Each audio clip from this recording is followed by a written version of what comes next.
창세기의 족장들의 이야기가 다른 거 아니죠. 한마디로 표현하면 어떻게 복 없는 이 세상에 복이 될 수 있는가, 어떻게 죽음과 어둠이 가득한 이 세상 속에 하나님이 약속하신 그 복을 흘려보낼 수 있겠는가 하는 것입니다. 그래서 아브라함도 하나님 안에서 복이 되기 위하여 훈련받고, 이삭도 그리하고 야곱도 그리하고 그 아들들도 그리하는 거죠.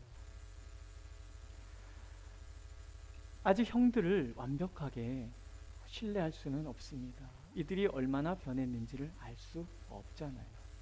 그래서 요셉이 또 하나 형들을 시험을 합니다. 그래서 베냐민의 자루 속에 잔을 집어넣고 그리 돌려보내는 거죠. 먼저 출발을 시킨 다음에 따라가서 그 자루의 잔을 찾아냅니다. 때로 우리가 인식하지 못할 때 하나님께서는 우리를 시험하실 수 있다는 것을 우리는 이렇게 알 수가 있는 거예요. 하나님께서 형들을 시험하기 위하여 지금 요셉을 쓰고 계시는 거예요. 우리가 이제 성경을 읽을 때 어떤 분은 이 부분을 이렇게 해석을 하더라고요. 요셉이 감정이 있어서 형들을 지금 은근히 괴롭히고 있다. 우리가 그렇게 볼 수도 있습니다. 그러나 중요한 것은 우리는 성경이 무엇라고 말하는 것인가, 여기에 귀를 기울일 필요가 있어요. 만약에 이것이 잘못된 행동이라면 반드시 성경은 이렇게 기록했을 것입니다.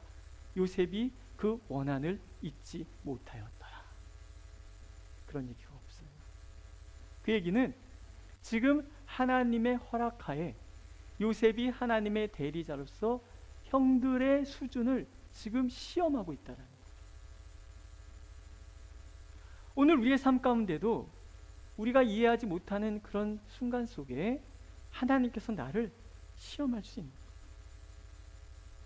그래서 매 순간 우리는 하나님 앞에 진실하여야 하고 깨어 있어야 하는 거예요. 또한 두 번째로, 시험은 우리의 문제를 발견케 하시는 하나님의 은혜라는 거예요. 형들이 이렇게 고백을 합니다. 하나님께서 종들의 죄악을 찾아내셨으니. 지난주에 죄책함에 대한 얘기를 말씀을 드렸잖아요. 요셉을 그렇게 떠나보내고 나서 20년이 넘는 많은 시간들 동안 형들은 하나님 앞에서 하나님이 주시는 죄책감에 사로잡혔습니다. 하나님 앞에 하나님이 그들이 숨기고 있는 죄를 낱낱이 드러낼 날이 다가오고 있다는 것을 형들이 알고 있는 거예요. 두려운 거예요. 우리가 숨길 수 있는 것이 어디 있습니까? 나의 마음을 속속들이 살피고 계시는 하나님 앞에 우리가 있기 때문에 내가 마음속으로 계획한 것이라 할지라도 하나님은 드러내시는 거예요. 매스컴에 이러저러한 이야기들이 나오고, 그래서 재판을 하고, 그래서 좋은 변호사를 사면은 또 승리하고 그것을 역전시키고 막 이렇게 하지만 그거는 세상 방식이고 우리는 아닌 거예요. 하나님 앞에 내 모든 것이 속속들이 드러나는 거예요. 세상은 증거를 찾아서 죄를 정죄할지 모르지만 하나님은 우리의 마음에 기록되어 있는 모든 것들을 아시기 때문에 하나님 앞에 서면 그 누구도 부인할 수 없을 거예요. 하나님께서 종들의 죄악을 찾아내셨습니다. 이것은 20여년의 세월을 꼭꼭 그 안에 숨겨두고 있던 그 죄에 대한 감정입니다. 죄책감. 이제 우리의 죄가 하나님 앞에 낱낱이 드러나게 될 것이다. 그래서 시험을 통하여 우리의 죄를 발견케 하시는 것 또한 하나님의 은혜의 섭리라는 거죠. 그 죄에 대한 발견을 통해서 우리는 죄의 값이 무엇인지를 알게 되고, 그것을 우리는 기꺼이 치르겠다는 변화, 그래서 하나님은 그런 과정 속에서 우리를 저주받은 삶에서 복된 삶으로 바꿔가시는 거예요. 그렇지 않습니까? 영들이 요셉을 팔아넘긴 이 나쁜 죄를 그대로 안고 그들이 믿음의 조상이 된다 하면 뭔 의미가 있어요? 그것도 드러내지 못하시는 하나님이라면 뭔 의미가 있는지. 하나님은 요셉을 통해서 그들의 마음의 죄들을 하나하나 끄집어내는 거예요. 인생에 이러한 많은 변수가 있다 그러면 우리는 장담하지 말아야 돼요. 르우벤이 이런 얘기를 하잖아요. 내가 그를 아버지께로 데리고 돌아올 것입니다. 르우벤은 장담하면 안 되는 사람인 거예요. 르우벤만 그렇습니까? 우리는 장담해서는 안 되는 사람들. 제가 어떤 일 때문에 이제 청년 때 저를 지도해 주시던 목사님한테 전화를 할 일이 있었어요. 근데 제가 목사 안수 받은 날 그때 그 목사 안수식을 거행했던 그 목사님 이름이 제가 갑자기 생각이 안 나는데 좀 가르쳐 주세요. 그때 너 언제 했냐? 제가 2000년 4월 19일 날 그 안수를 받았거든요. 그날이 한경직 목사님이 돌아가신 날이었어요. 저 언제 말씀드렸나요? 그분이 돌아가시는 날 정경화 목사가 안수를 받았다 뭐 이런 거. 저만 받은 거 아니지만 괜히 그 얘기하고 나니까 쑥스럽네요. 그냥 잊어버리시고. 야, 너 벌써 20년 됐냐? 저거 그러세요. 제가 20년 됐더라고요. 근데 그 20년 목회하면서 제가 얻은 교훈이 한 가지가 있어요. 교회 일은 돼야 되는 것이다. 결정되기 전에 아무 말도 하면 안 돼요. 어떻게 바뀔지 아십니까? 우리도요, 이사 가야 가는 거예요. 그렇게 별로 긴장 안 하시는 것 같아요. 제가 그래서 좀 시비를 좀 걸려고 그러는 거예요. 갈 수 있다고 장담하시는 분 손 들어보세요. 그래. 믿음이 좋으세요. 근데 장담하지 마세요. 못 갈 수 있어요. 하나님이 어떻게 트실지 몰라요. 매 순간 그렇습니다. 그래서 우리 기도해야 돼요. 지금 우리가 성전을 짓고 있는 거예요. 예행 연습. 성전은 절대로 그냥 지어지지 않습니다. 방심하는 그 순간에 언제든지 악이 틈탈 수 있어요. 그래서 기도해야 돼요. 지금쯤이면요, 돌아가면서 작정해서 기도하셔야 돼요. 지금 교회 하나가 새로 태어나는 순간인데 악인들 손 놓고 있겠는가? 교회가 이 땅에 존재하는 한 지금 처음부터 지금까지 단 한순간도 악은 손 놓고 있어 본 적이 없습니다. 그래서 기도해야 돼요. 정말 기도해요.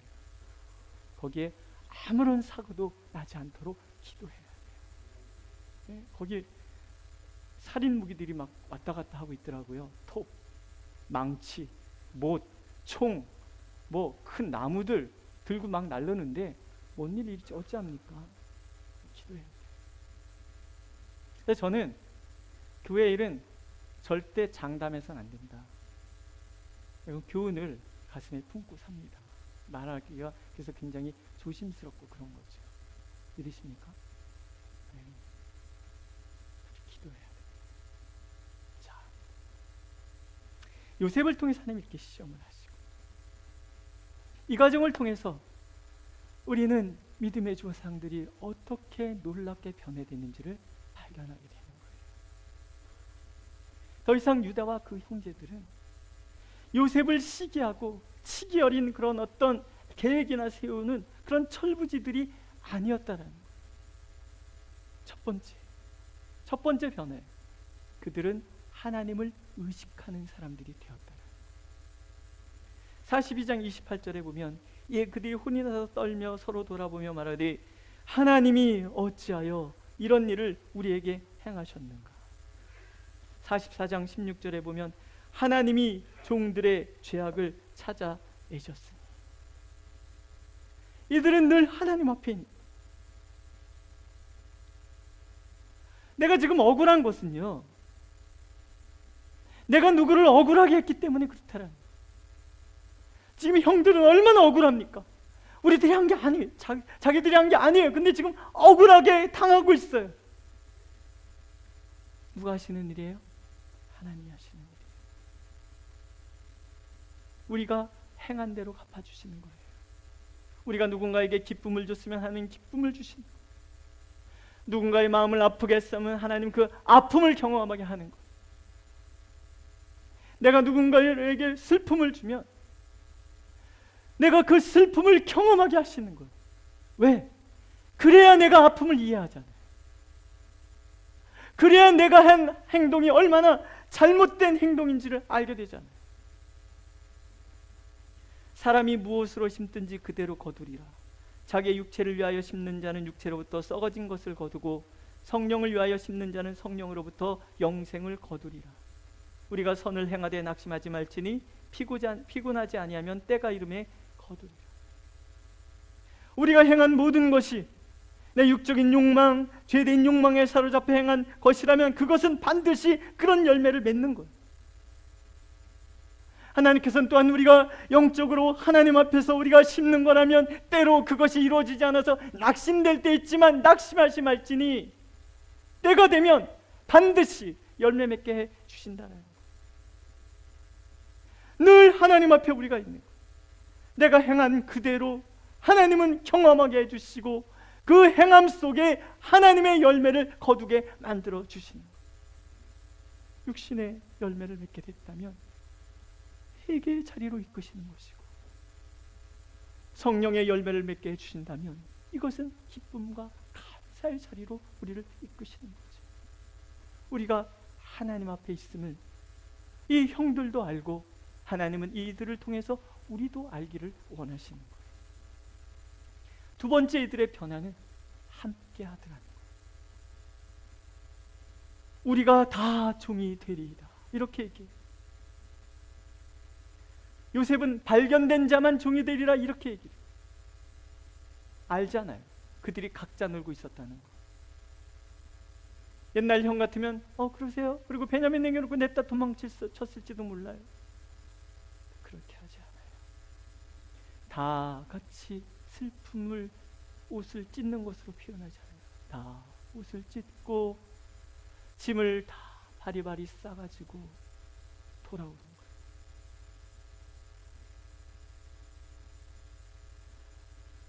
돌아가면 모두가 잡혀서 종이 될 수도 있지만 함께 가는 거예요. 그게 하나님의 백성의 모습이다.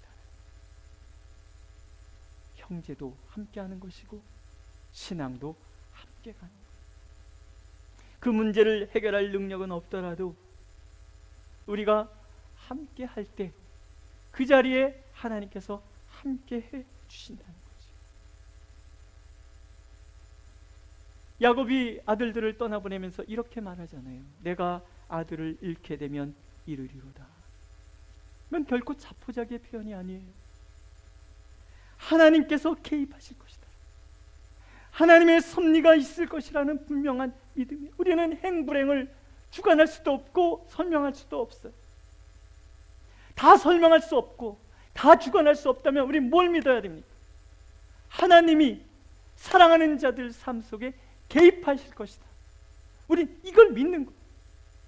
그 개입이 아들을 잃게 되는 일이라면 잃는 것이고, 그 개입이 아들을 얻게 되는 것이라면 얻는 것이라는 거죠. 그 믿음이 지금 자녀들에게 전수가 되는 거예요.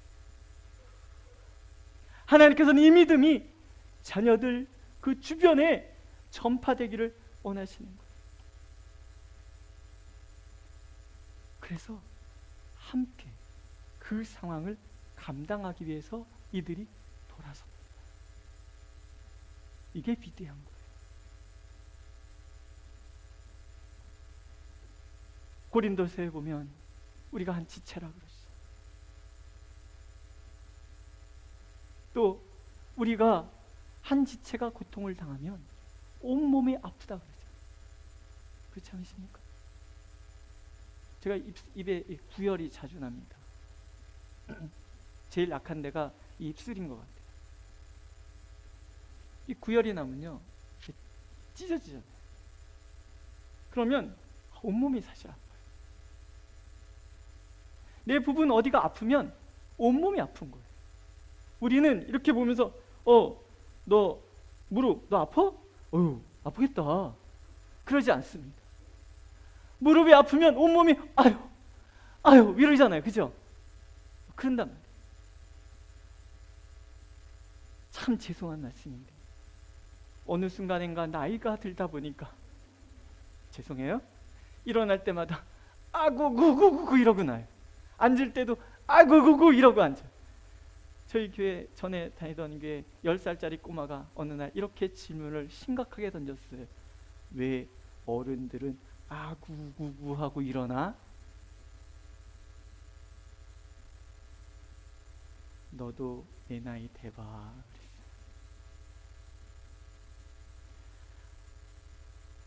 하나님께서 지으신 인간의 몸이 그러하다는 것은 뭐예요? 교회는 형제 자매들은 아픔과 슬픔을 함께하는 거예요. 믿으십니까? 교회가 교회답다는 것은요 한 가지, 그 고통을 함께 나누는가 그렇지 않은가. 세 번째, 사랑의 극치죠. 유다가 엄한 얘기하는 요셉 앞에 또 나섭니다. 앞에는 아버지가 엄한 소리 하니까 유다가 나섰었잖아요. 조곤조곤 상황을 아버지에게 설명하고 아버지의 설득을 답을 얻어내서 왔잖아요. 이제도 유다가 대표자로 요셉 앞에 서는 거예요. 상황을 설명하는 거죠. 근데 이 말이 먹히는 이유, 그것은 유다의 그 마음이 담겨져 있기 때문에 한번 하나씩 살펴봐요. 첫째는 이 아이는 아버지가 사랑하는 아이다. 얘기다. 아버지가 사랑하는 아이이기 때문에 이 아이의 목숨은 아버지와 연결되어 있다. 이게 기가 막힌 얘기. 요셉을 팔아넘긴 이유가 뭐예요? 아버지가 요셉만 좋아한다고 생각했기 때문에. 이제는 아버지가 여전히 베냐민만 좋아해요.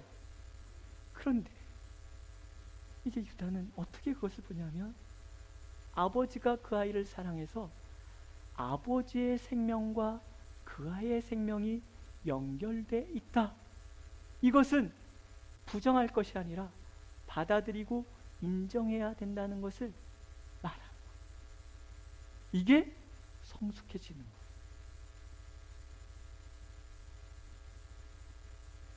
그리고 세 번째, 내가 대신하겠습니다. 주의 종으로 이 아이를 대신하여 머물러 있어 내 주의 종이 되게 하시고 그 아이는 그의 형제들과 함께 올려 보내소서.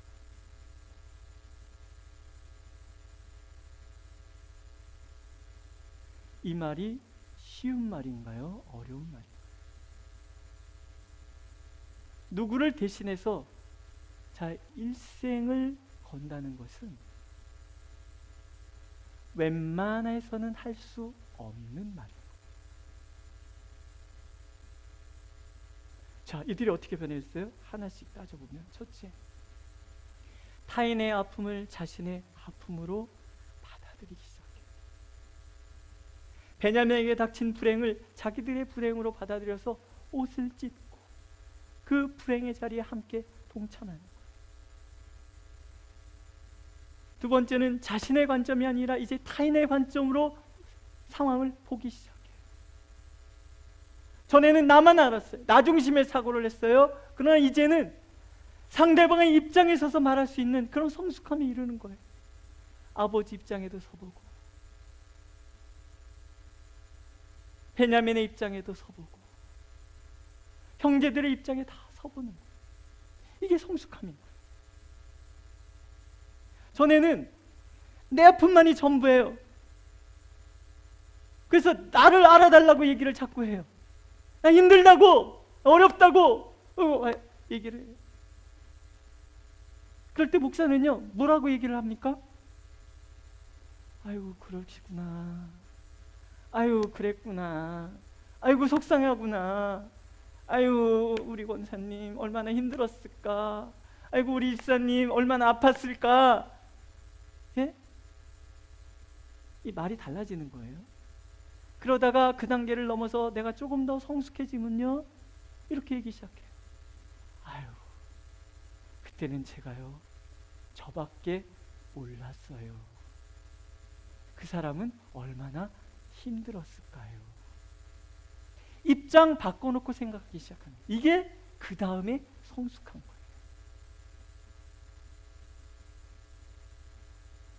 그 다음 성숙은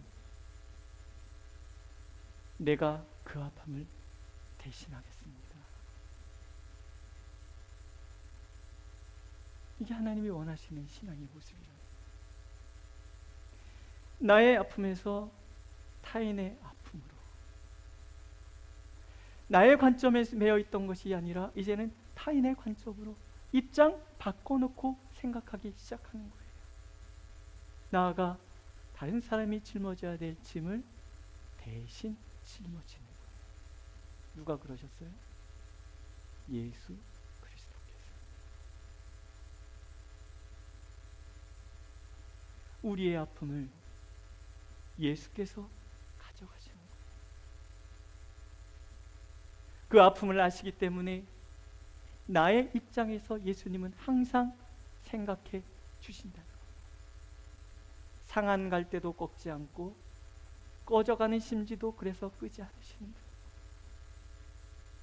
내 모습 이대로 주 받아주소서. 날 위해 돌아가신 주 날 받아주소서.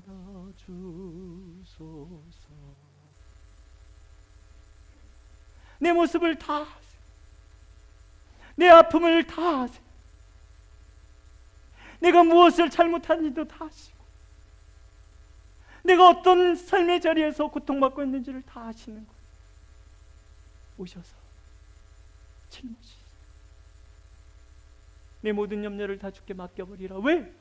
아시니까. 내가 감당할 수 없는 삶의 자리라는 것을 아시니까 짊어지시는 거예요. 대신하시는 거예요. 그게 십자가예요. 우리가 아파서 고통받고 있을 때 그 삶의 자리에 찾아오셔서 그 고통 당신 가져가시고 우리를 자유케 해주시는 거예요. 그게 복음이에요. 포로된 자를 자유케, 눌린 자를 자유케, 보지 못하는 자를 다시 보도록. 유다의 마음이 하나님의 마음과 연결이 되는 거예요. 이제 요셉과 형들의 사이에 모든 불화가 다 해결되는 거예요. 49장 1절에 보면 요셉이 그 형의 이야기를 들으면서 통곡하며, 그동안 요셉이 느꼈던 모든 아픔이 다 쏟아져 나옵니다. 하나님 만져주시는 거예요. 우리 형들이 변했어. 나를 하나님이 인도해 가셨던 그 모든 삶의 자리에 하나님이 함께 하셔서 내 아픔을 하나님 만져주셨어. 그렇게 기다렸던 형들이지만 선뜻 다가가지 못했는데 이제는 형들과 관계를 회복할 수가 있어요. 그래서 통곡합니다. 성이 떠나가도록 울어서 왕궁에까지 들리도록 얼마나 크게 울었습니다. 하나님 만져주시는 요셉의 그 모든 아픔을 다 토해내도록 만져주시고, 형들도 바뀌고, 그 고통 속에서, 죄책감 속에서 이제는 타인의 고통을 나의 고통으로 짊어질 줄 아는 믿음으로 성장한 거예요.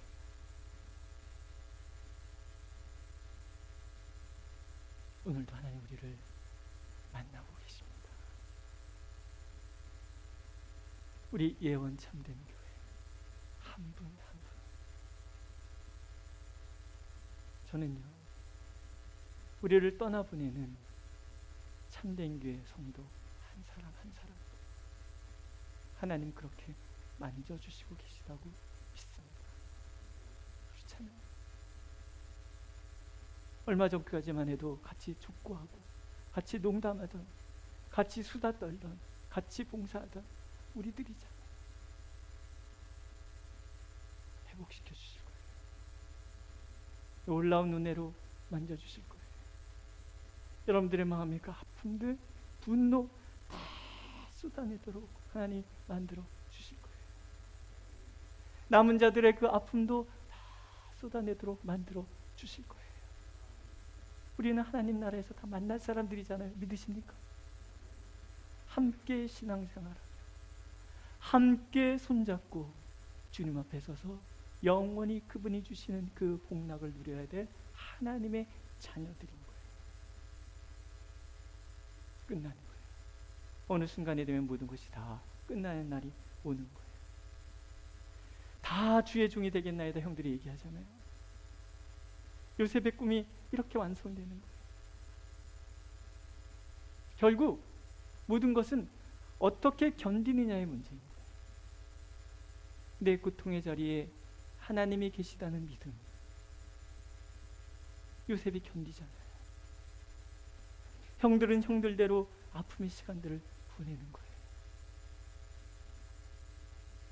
생각해 보십시오. 아침마다 요셉 생각하며 먼 산 바라보고 한숨 쉬는 아버지의 모습을 바라보는 자식들의 마음이 편했겠습니까? 저희 할머니는 봉화 소백산 밑에 사셨어요. 겨울에 가면 봉화 소백산이 너무 추워요. 그런데 그 추운 겨울에도 늘 문을 열어놓고 사세요.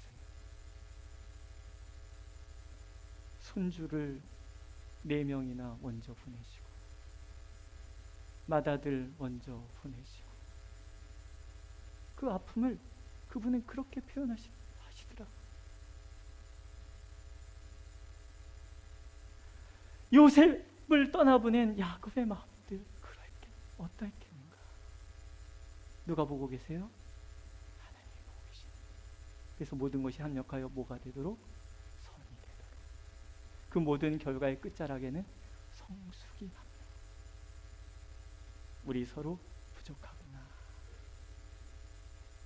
한번 해보실래요? 참 소중한 나. 손을 이렇게 하면서 참 소중한 나. 옆에 분을 아주 지그시 바라보시고 아주 가까운 사이시라고 한번 안아주세요. 참 좋은 너. 그 다음에 양옆에 손을 이렇게 잡고 참 좋은 우리. 믿으십니까? 이상빈 지사님 왜 안 하세요? 피곤하시구나. 자, 다시 한번 해보세요. 하나님이 사랑하시는 참 좋은 나. 하나님이 사랑하시는 참 좋은 너. 하나님이 사랑하시는 참 좋은 우리. 하나님 그렇게 우리가 믿음 안에서 성숙의 열매를 맺어가기를 간절히 원하고 계십니다. 찬양하겠습니다.